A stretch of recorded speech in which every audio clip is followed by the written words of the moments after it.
bahwa ini bukan hanya sekedar ruang pamer daripada karya Pak Barli, tetapi bagaimana di sini akan menjadi suatu ruang yang lab tadi untuk akhirnya menciptakan seniman-seniman di profesi masing-masing. Semua anak ketika menggambar pasti ada 2 gunung sampai dengan orang dewasa begitu. Dimana di dalam proses itu ada 4 sebetulnya yang akhirnya menjadi sebetulnya kalau menurut saya itu menjadi dasar kehidupan seseorang atau sistem yang harus diinstal di alam bawah sadar mereka sehingga akhirnya itu akan menjadi dasar mereka berlogika. Apa itu? 1.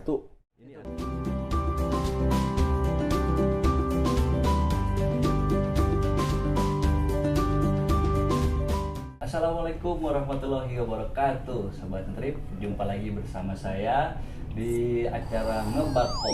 Kali ini saya lagi berada di suatu tempat, bisa lihat sendiri kayak museum.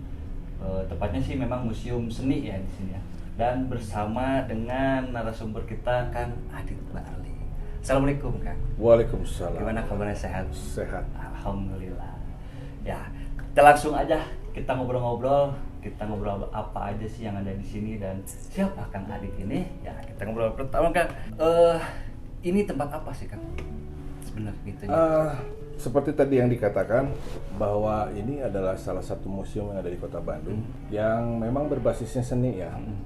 Kenapa dikatakan berbasis seni? Karena memang pada saat itu diinisiasi kakek saya kebetulan Barli Sasmitawinata, seorang pelukis di mana beliau juga sebagai titik sambung perjalanan seni rupa Indonesia dari dari zaman Renaissance itu ke seni rupa modern.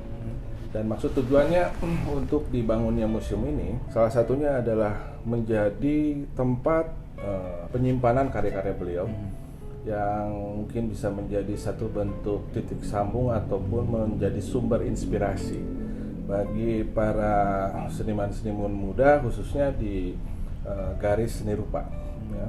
Selain itu pun juga di sini selain menjadi tempat penyimpanan tadi, fungsinya adalah menjadi satu bentuk lab lah ya, lab para seniman-seniman muda untuk melakukan aktivitas karena di sini pun juga ada ruang seni rupa atau ruang pendidikan sistem Barli seperti itu. Kayak gimana tuh sistem Barli? Sistem Barli ya. Kalau kita berbicara mengenai sistem Barli adalah bagaimana dulu dengan latar belakang dia sebagai seorang pelukis bahwa dengan sistem pendidikan seni rupa ala Barli itu bagaimana melalui sistem ini menjadikan orang-orang yang mempunyai minat dan bakat di bidang seni rupa ini itu menjalankan sebuah proses pendidikan di mana ketika mereka menjadi seniman rupa ini benar-benar memang betul-betul yang bisa dipertanggungjawabkan secara keilmuan ya. Jadi tapi ada sebuah perubahan yang dilakukan pada saat sekarang sejak 2008 sebetulnya. Kalau saya sih sebetulnya kalau bicara mengenai perubahan itu sendiri sebetulnya dari tahun 96. Pada saat itu saya membuka sanggar gambar ya. Sanggar gambar tidak menggunakan nama Barli kalau dulu ya. Jadi saya mencoba untuk bagaimana saya secara pribadi yang memang kebetulan menjadi bagian keluarga Barli, cucunya Barli, ini mencoba untuk memberikan atau membuat sebuah sistem seni rupa yang memang betul-betul erat kaitannya dengan psikologi. Jadi diaplikasikannya sampai dengan sekarang.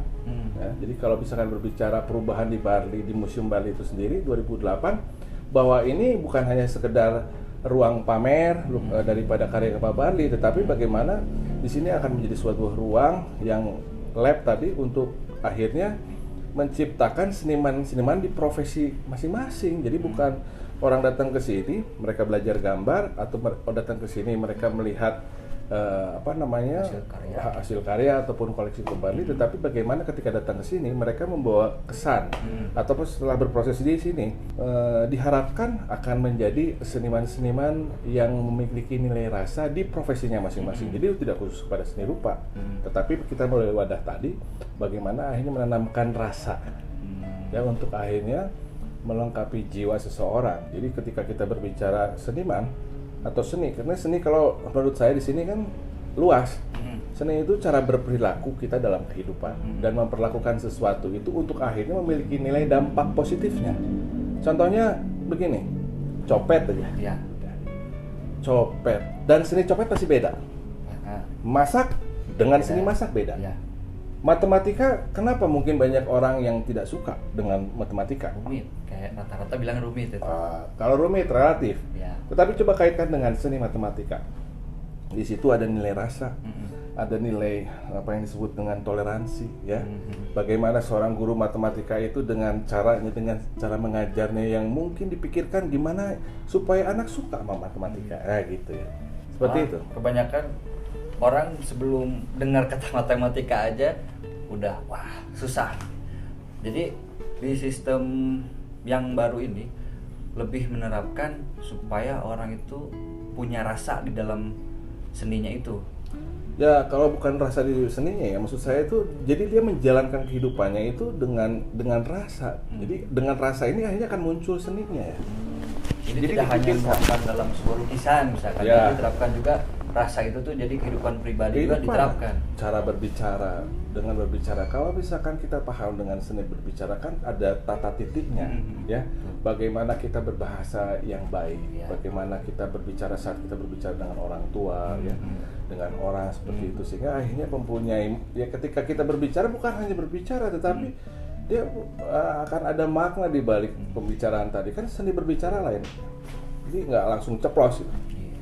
Ini tujuannya tuh dibikinnya Museum Barli sekarang itu untuk menciptakan seniman muda atau untuk membentuk suatu karakter orang, bukan hanya yang seniman tuh terbentuk gitu karakternya, atau hanya mencetak yang mau kursus datang udah beres kayak sanggar-sanggar kursus yang lainnya. Bedanya apa dengan yang lain? Kalau kita berbicara dengan saya tidak berbicara dengan beda yang lain sih sebetulnya, karena kalau kita berbicara tentang perbedaan, sebetulnya kan perbedaan itu akhirnya menjadikan sesuatu dunia lebih berwarna ya. Tapi kalau saya lebih kepada sesuatu yang sifatnya apa yang kita lakukan pada saat sekarang, bahwa ketika kita memahami tentang tugas kita, baik itu di dalam kehidupan, konteksnya saya sekarang, kenapa ini Museum Barli ini berbeda? Karena saya berpikir kalau saya diam saja, hanya kita menunggu orang yang datang ke sini, mau sampai kapan? Apa yang ada di dalam pemahaman saya mungkin akan menjadi referensi orang dalam menjalankan kehidupannya.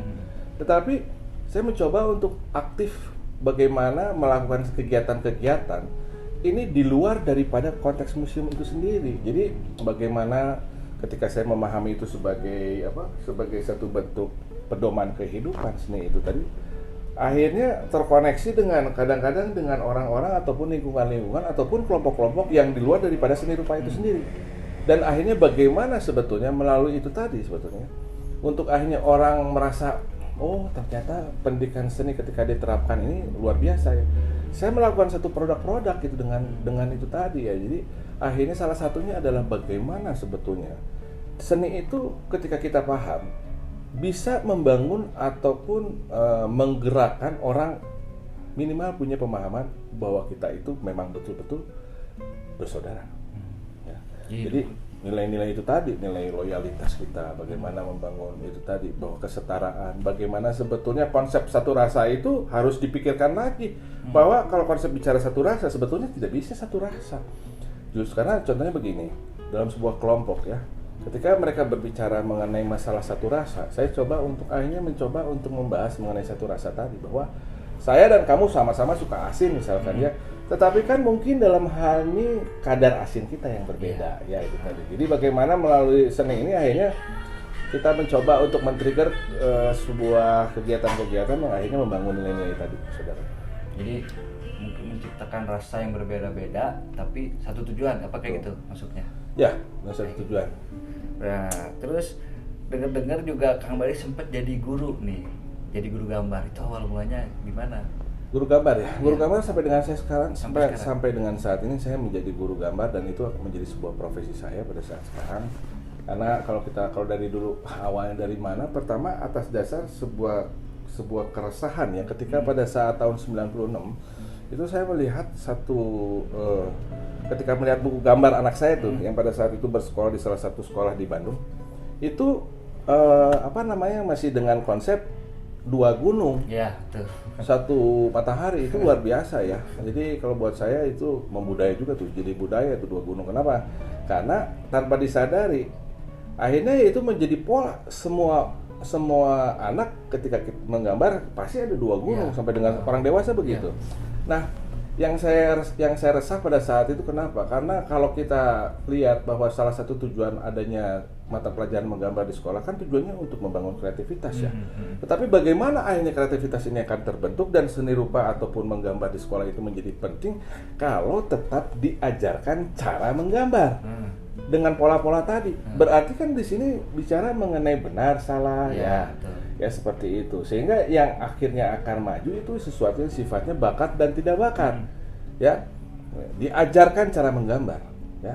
Jadi cara berpikir orang tua bagaimana untuk akhirnya diserap oleh anak sehingga anak tuh taunya pemandangan cuma dua gunung aja ataupun misalkan ini contohnya kita menggambar pasar itu seperti ini, tidak anak itu dieksplor. Tidak anak itu dieksplor untuk akhirnya terbangun apa yang dinamakan dengan keberaniannya, dibangun untuk akhirnya anak ini secara kepekaannya dan sebagainya. Jadi sebuah proses yang instan ya. Jadi kalau buat saya disayangkan sehingga pada saat itu saya memang bukan orang yang berlatar belakang pendidikan seni rupa ya. Cuman saya melihat sayang. Akhirnya saya pada saat itu mencoba untuk menyampaikan ataupun menawarkan kepada masyarakat pada saat itu di lingkar kecil adalah lingkungan anak saya bahwa saya punya nih konsep menggambar yang baru. Konsep yang menggambar yang baru itu apa? Kita mengajak mereka menggambarkan sesuatu, bukan diajak atau diajarkan gambar. Di dalam proses mengajak menggambar ini tentunya kan ada satu yang ditemukan dengan diskusi ya. Dua arah ya. Di mana kita mengeksplor kemampuan anak, apa sih yang mereka tahu, apa sih yang seperti apa kemampuan kalian mengenai tema tertentu, sehingga akhirnya ada proses di mana di dalam proses itu ada 4 sebetulnya yang akhirnya menjadi sebetulnya kalau menurut saya itu menjadi dasar kehidupan seseorang atau sistem yang harus diinstal di alam bawah sadar mereka sehingga akhirnya itu akan menjadi dasar mereka berlogika. Apa itu? 1, pengendalian emosi dan egonya ya. Karena di situ berkaitan dengan kepercayaan diri dan ketidakpercayaan diri. Kedua, bagaimana setelah terbentuk pengendalian emosi dan egonya, mereka akan terbentuk konsentrasinya. Ya, karena naluri anak itu kan bermain dan sebagainya. Tapi kan kita bentuk sedemikian rupa sehingga mereka dengan menggambar itu tahu hak dan kewajibannya. Ya. Nah, jadi terus setelah konsentrasi, kalau orang sudah memiliki konsentrasi, pasti akan terbentuk logika dasarnya. Ya. Karena kalau udah logika dasar terbentuk, pasti akan terbentuk tahapan berpikirnya. Dari mana saya akan melangkah di dalam kehidupan pada saat terjadinya sebuah permasalahan. Dari analisis SWOT yang kita tempel seperti itu. Iya, soalnya jadi sistem mungkin dari awal dari dasar sendiri, kayaknya saya sendiri dulu waktu sekolah kan dipaksa harus sesuai buku, harus seperti ini, harus seperti ini. Jadi seolah-olah untuk berkreativitas tuh seolah-olah tuh kayak kerantai ya. Kayak kerantai, seolah kita tuh harus tujuan ke situ aja. Kayak pelajaran PPKN, suruh buku, suruh ngapalin. Bukan dijelasin tentang artinya, permasukannya atau cara menerapkannya di luar. Ya kita udah baca, asal hafal, dapat nilai, beres, bisa katanya. Ulangan PPKN ya. Itu dulu ya. Ulangan PPKN nilai. Nilai. Jadi kalau menurut Kang Rit sendiri itu sistem itu tuh salah penerapan atau gimana nih di Indonesia nih? Saya kan bicara bukan salah ya, sebetulnya begini. Sebetulnya kalau kita melihat, kita begini deh, efektif apa nggak efektif ya? Ya itu. Kita bisa lihat pada saat sekarang, orang berbicara di zaman sekarang tahun 2020 yang disebut dengan zaman milenial. Pernah tidak yang namanya disebut dengan NKRI harga mati? Kita ini bersaudara. Masih banyak terjadi perpecahan. Betul nggak? Apa arti persaudaraan? Apa artinya persahabatan dan sebagainya? Kalau misalkan kita hanya belajar dari buku. Seberapa besar dampak positifnya terhadap pergerakan yang dinamakan sebuah masyarakat di sebuah negara? Karena akan selalu menghasilkan sesuatu yang sifatnya paling benar, paling nggak bisa. Bukan akhirnya di dalam konteks sekolah ataupun pelajaran yang ada di sekolah ini tidak menghasilkan betul-betul kita harus saling tolong menolong. Tetapi kan jarang kita misalnya seperti itu. Contohnya sekarang deh. Di kondisi sekarang ini, kalau menurut PPKN kan harusnya kita saling membantu nih, ya. Kita lagi susah ya, ada pandemik seperti ini. Tapi mana yang ada orang akhirnya kan berbicara tentang kelompoknya masing-masing, menyelamatkan keluarganya masing-masing, ya. Tidak terbentuknya awareness yang terhadap apa sih sosial itu, bagaimana masyarakat yang mampu dan tidak mampu, kan tidak begitu.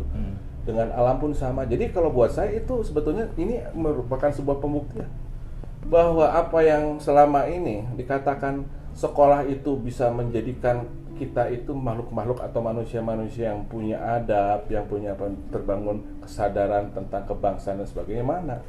Sehingga akhirnya harusnya mungkin ada satu bentuk evaluasi, ya kalau saya bilang di seluruh konsep di dalam seluruh lingkar pendidikan, baik itu institusi formal maupun non formal di luar sekolah, bahwa apa sih yang kita bangun sebetulnya bukan cita-cita, karena kalau saya analisa semua dan kita mengevaluasi apa yang terjadi selama ini sekian kurun waktu, bahwa yang dibangun itu adalah cita-cita. Betul nggak? Kamu harus sekolah di sini. Ya. Di sekolah ini ada materi ini. Tujuannya untuk akhirnya menjadikan anaknya cita-cita doang. Ya. Masuk ke universitas anu dan akhirnya jadi satu bentuk pilihan kehidupan dalam profesi. Coba yang dibangun adalah kompas dalam kehidupan, visi, dan saya rasa itu akan luar biasa. Iya. Jadi malah cita-cita ya kalau tujuan hidupnya nggak terarah. Ini udah jadi dokter tuh, tujuan dokter tuh apa sih sebenarnya? Atau tujuan jadi akuntan tuh apa sebenarnya? Malah jadi ya itu tadi, mungkin karena terpaku dari awal tuh harus seperti ini, bukan untuk tujuannya kemana mungkinnya. Iya, betul. Jadi itu sampai dengan akhirnya menjadikan sampai dengan sistem pendidikan di rumah pun akhirnya membentuk anak yang untuk akhirnya gimana anak saya paling hebat. Iya, ranking. Betul, ranking dan sebagainya, anak saya nggak bermasalah. Ranking bodoh. Ya kan, dijauhin dari salah gitu ya, dijauhin dari segala sesuatu yang sifatnya resiko-resiko tadi, padahal sebetulnya kan balik lagi. Ilmu itu bukan katanya apalagi katanya. Harus kata kita sendiri kenapa dijalankan. Tetapi dalam sistem pendidikan sekarang itu menghasilkan orang-orang yang takut salah. Tidak mau salah, padahal kan kita bisa akan masuk benarnya kalau kita masuk salahnya. Bukan kita mendorong anak kita untuk salah, tetapi mendorong anak kita itu sebetulnya untuk terus yakin dalam kehidupan, dalam langkahnya. Ketika salah, tugas orang tua menerjemahkan salah itu sehingga akhirnya menjadi benar, bukan menyalahkan anaknya gitu loh. Jadi tanpa jadi sebab akibat aja. Justru peran-peran itu kan dengan gampang karena semuanya instan, nyalahin ya kan, kambing hitam aja semuanya. Ya kan, sampai kadang-kadang lantai aja kasihan dijadikan kambing hitam. Contohnya apa? Jatuh nih anak, jatuh. Wah, sampai nangis kan anaknya. Untuk supaya anaknya diam, dipukul itu lantainya, dasar lantai nakal. Tanpa disadari, ya, itu akan membuat sebuah kecenderungan orang akan menyalahkan sesuatu, jadi menyalahkan orang lain, padahal salah dirinya sendiri. Gitu. Iya. Terus kan ini nih saya lihat nih banyak mainan-mainan nih, mainan-mainan. Sampai saya datang pertama ke sini tuh sampai sepecah, kayak ingat masa lalu gitu, masa dulu. Koleksi dari kapan nih kan? Tapi jangan dijawab dulu. Kita jeda dulu sebentar, kita akan balik lagi. Jadi jangan kemana-mana dulu ya, Sobat Ngetrip. Jangan lupa di subscribe, loncengnya juga, tekan loncengnya, dan like juga, komentar juga jangan lupa. Jangan kemana-mana dulu, kita akan balik lagi sebentar lagi. Oke, balik lagi nih Sobat Ngetrip. Kita lanjut pertanyaan yang tadi belum terjawab. Nah, Kang, yang ini nih banyak mainan ini. Dari koleksi mulai dari kapan nih kan? Koleksi sebetulnya dari apa ya? Baru-baru sih sebetulnya. Kenapa kalau saya bicara mengenai ini adalah sesuatu impian yang memang saya wujudkan karena dulu saya orang susah. Jadi untuk dapat mainan itu sulit ya. Memang kebetulan orang tua saya juga mendidik bahwa kamu memang untuk mendapatkan sesuatu harus ada perjuangan dulu. Jadi kalau memang ini tuh adalah sesuatu yang memang nggak kebeli dulu, ya jadi waktu saya mulai ada masukan, saya mulai kumpulin sesuatu mainan yang memang menjadi impian saya waktu itu kecil. Jadi tujuannya apa sekarang dikumpulin? Pertama memang saya harus mencoba bahwa mengajarkan bahwa ketika kita kalian misalkan yang muda-muda pada saat sekarang diberikan kesempatan untuk mendapatkan sesuatu, cobalah untuk dirawat ya, dan dan pasti itu akan ada nilainya gitu. Dan mau bagaimanapun ya, saya mencoba untuk menginspirasi orang untuk ayo kita sama-sama bikin museum kecil lah di rumahnya masing-masing sehingga orang tahu apa yang namanya proses kehidupan.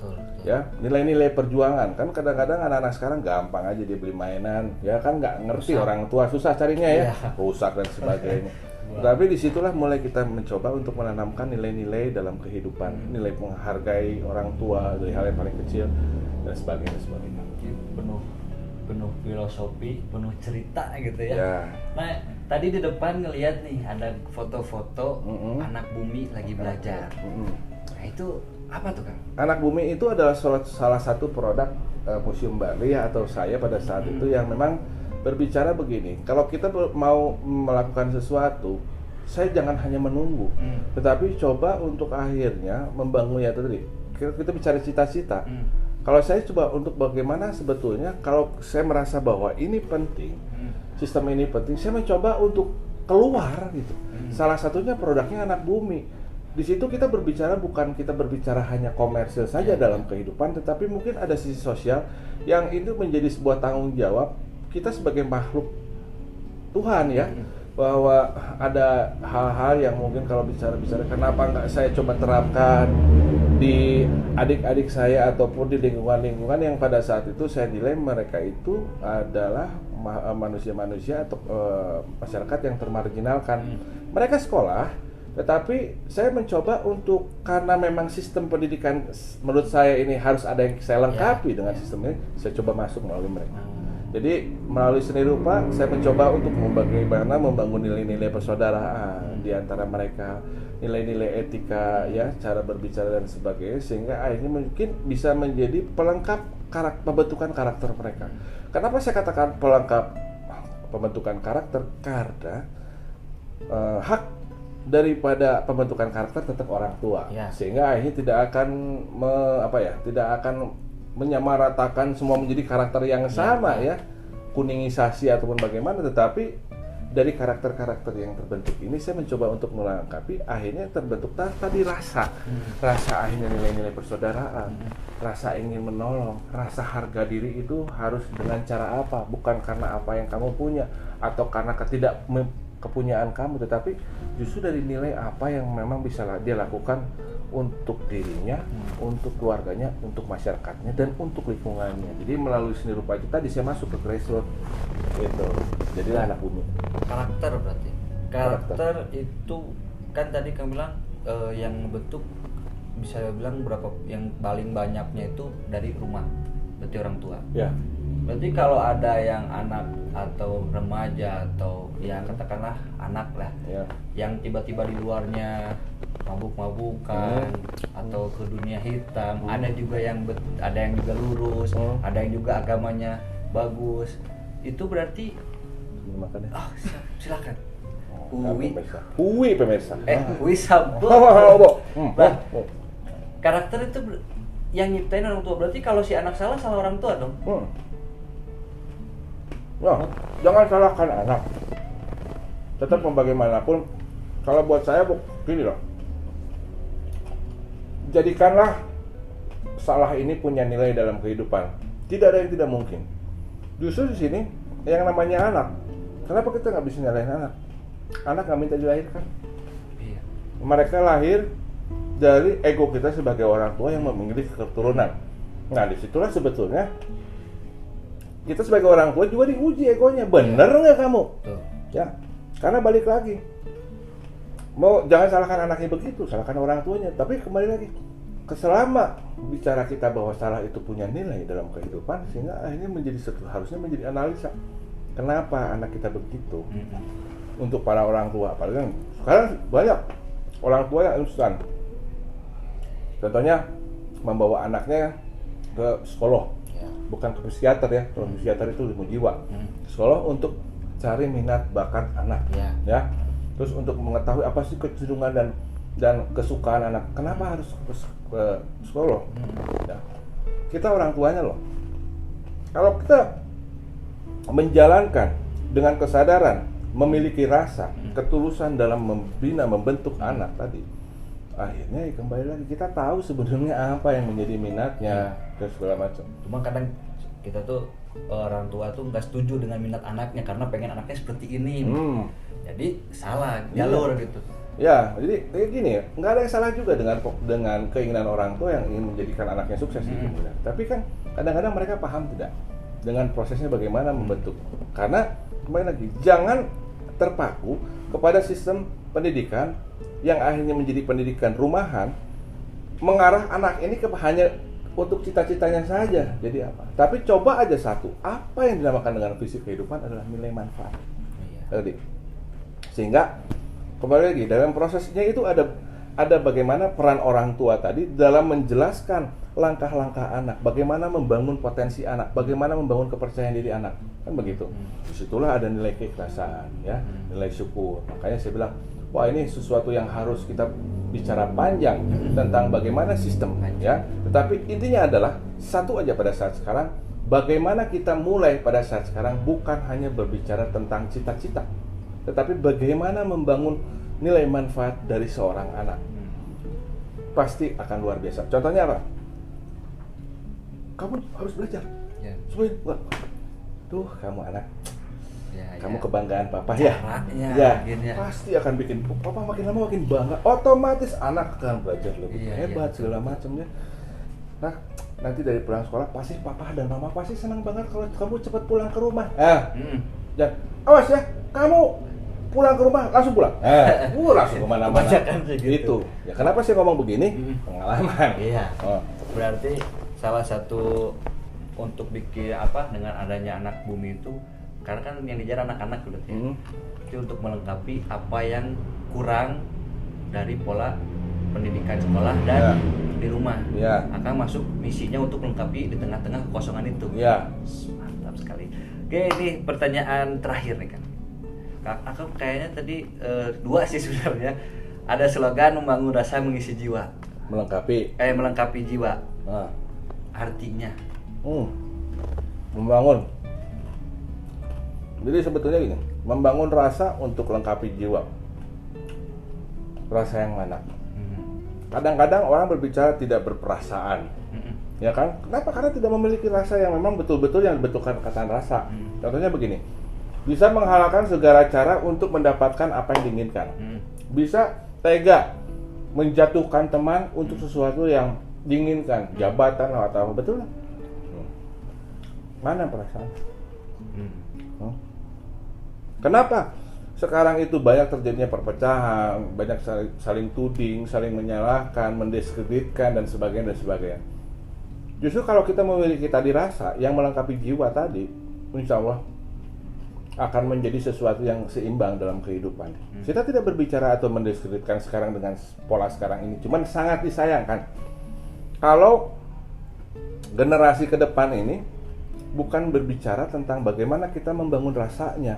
Anak itu harus merasakan, karena untuk menjadi ilmu itu harus merasakan. Jangan dipegang ini mas, panas, anak nggak ngerti. Iya, panas itu. Cobain itu, nah gitu. Bukan nyuruh kamu pegang panas, bukan. Kamu minum itu supaya kamu tahu itu mabok, bukan. Tapi membiarkan anak itu dengan bentuk-bentuk resikonya. Tinggal orang tua yang selalu membimbing itu dalam artian bukan menyalahkan sikap ataupun salah sendiri nih pegang, kamu dasar anak, bukan. Tuh kan panas ya. Ya udah besok hati-hati ya. Betul nggak? Jadi membimbing anak dalam bertumbuh kembangnya ini dengan apa? Dengan rasa ketulusan orang tua dalam rasa kesabaran orang tua. Ketika, anak saya nggak bisa diem, kayak gimana kan betul? Siapa suruh punya anak? Benar juga. Ya, udah besar nanti kan kamu bikin pusing orang tua. Suruh ngelahirin saya. Ya seperti itu. Jadi balik lagi, hidup itu sebab akibat. Ya, pahami sebab akibat tadi dengan rasa yang bijak.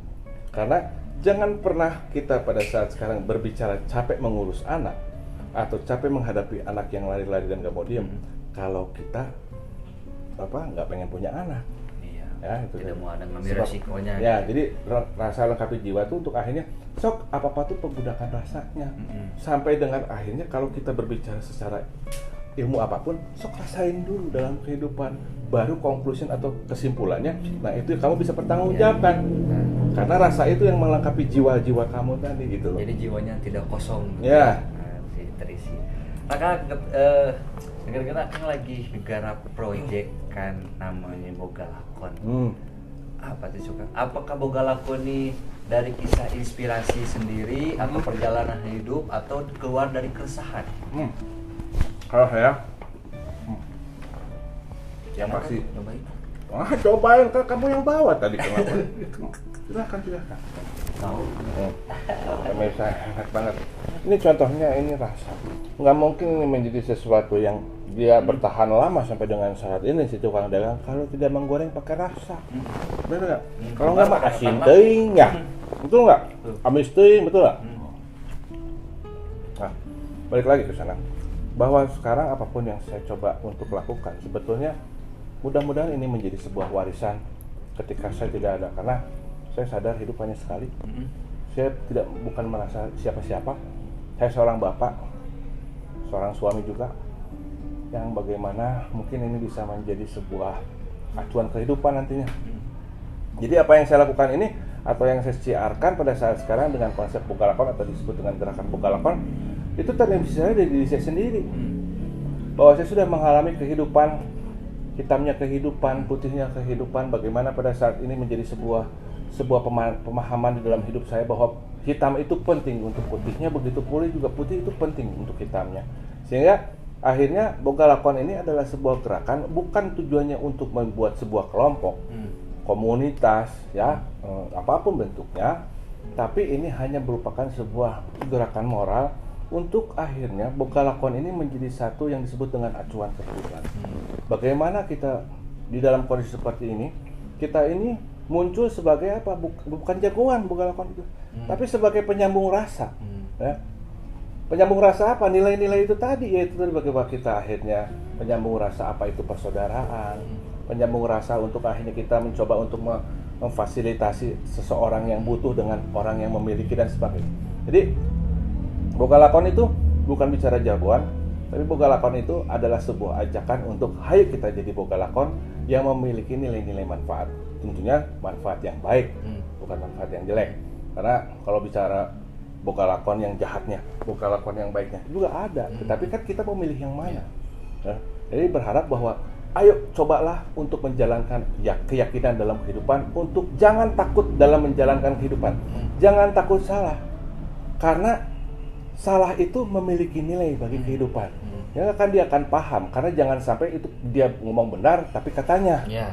Nah, jadi akhirnya akan menghindari kita dari masalah-masalah sosial, ya, perpecahan dan sebagainya. Oke, sangat menarik sekali, tapi kita terbatas waktunya nih Kang. Sebenarnya masih pengen ngobrol banyak lagi kayaknya, kalau nggak beres sampai subuh kayaknya kalau ngobrol terus. 7 hari mending nanggap wayang. Wayang, weh, saya ge seru wayang guys. Iya. Jadi buat teman-teman sobat Nutrip yang penasaran museum Barli ini, bisa datang, alamatnya di mana kan? Di Jalan Insinyur Sutami nomor 91 Bandung. Ada kafenya juga di bawah. Jadi di Google juga tinggal klik Barli. Tinggal klik aja. Museum. Barli Museum ya. Nah, jadi buat teman-teman yang mengisi waktu luang sambil pengen nostalgia, ini museumnya buka jam berapa? Tutup jam berapa? Buka jam 10, tutup jam 5. Tutup jam 5. Ada kafenya tapi sampai jam 10. Nah, kalau kafenya sampai jam 10, jadi langsung aja datang ke sini. Nanti ada Instagram, ada ya Instagramnya. Ada Instagramnya ada di sini juga. Jadi buat teman-teman, mudah-mudahan obrolan kita ini bisa menginspirasi, ambil yang baiknya, hilangkan yang buruknya. Terima kasih buat teman-teman semua. Sekali lagi jangan lupa subscribe, like, and comment, dan bunyikan loncengnya.